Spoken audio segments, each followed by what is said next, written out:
In the first video in the series, we took a look at the CP2000, or Automated Underreported Notice in general, and this CP2000 notice sent to Monica Flowers in particular, explaining what each section of the notice means. Now it's time for Monica to respond. I'm the Tax Geek, and here is how to respond to your IRS letter like a pro. Oversimplified.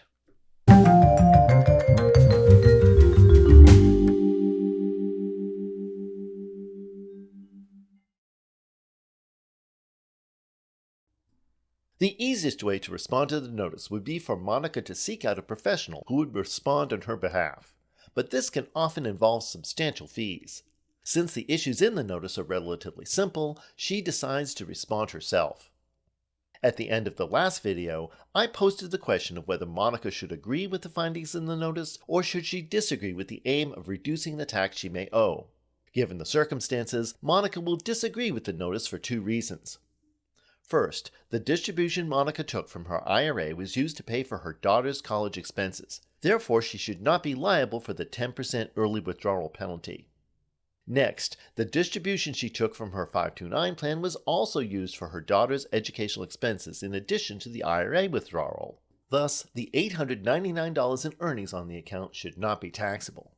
The response to the notice should consist of three parts: the response page from the notice itself, a signed statement from Monica indicating what she is disagreeing with and why, and any necessary forms, worksheets, or documents to prove her point. Here is the response page from the notice. Since Monica is disagreeing with the notice, all she does is check the box labeled "I disagree with some or all of the changes." She should not sign the response form. Signing the form implies agreement with the findings in the notice. Again, let me repeat. If you are disagreeing with some or all of the findings in a CP2000 notice, do not sign the response form. Simply check the "I disagree" box right below the signature line. You can authorize a third party to contact the IRS about this notice by filling out and signing the authorization section of the response page. This is entirely optional. The person you authorize can be a trusted relative, a tax professional, an enrolled agent, a CPA, or an attorney. This is a very specific authorization limited to the findings in this notice only. Rather than doing this, I would recommend instead filing Form 2848, Power of Attorney and Declaration of Representatives, which can be sent along with the notice response. This form creates a more durable power of attorney that is not limited to this one issue, and more than one representative can be appointed. How to fill out and submit a Form 2848 is the subject of another video.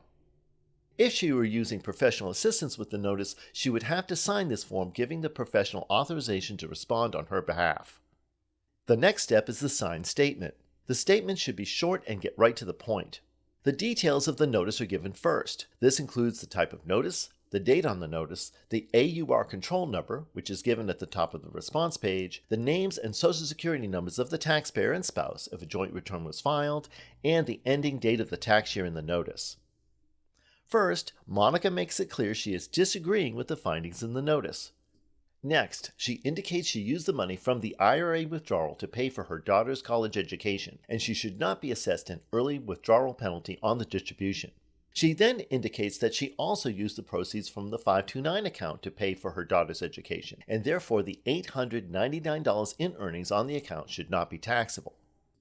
To back these statements up, she includes a Form 5329, Additional Taxes on Qualified Plans, claiming both an exemption to the early withdrawal penalty and an exemption from taxation of the $899 from the 529 distribution. To further back this claim up, she also attaches the Form 1098-T from her daughter's college and her student account showing that Monica paid these expenses out of pocket. In this case, she does not have to amend her tax return. The IRS will adjust her account when they process the response. If it is necessary to amend the return, the amendment is sent with the words CP2000 written at the top. Monica gathers up all this information and double checks that she signed the statement. If she is sending the response via the IRS document upload tool, she needs to scan the response into a PDF format. Monica can access the IRS's document upload tool by using a link on the response page or by scanning the QR code on the notice. The access code in the notice is then entered into the Document Upload Tool webpage to get started. The response can also be sent by mail or by fax as well. Information on how to respond that way, plus additional resources regarding responding to CP 2000 notices, are linked in the video description. If you found this video informative, please give it a like and share this video with anyone who could find it useful. Subscribe to the channel for more oversimplifications of our increasingly overcomplicated tax system. And your questions, comments, and suggestions are always welcome in the comment space below. Thanks for watching, and I'll be back soon with more of your taxes oversimplified.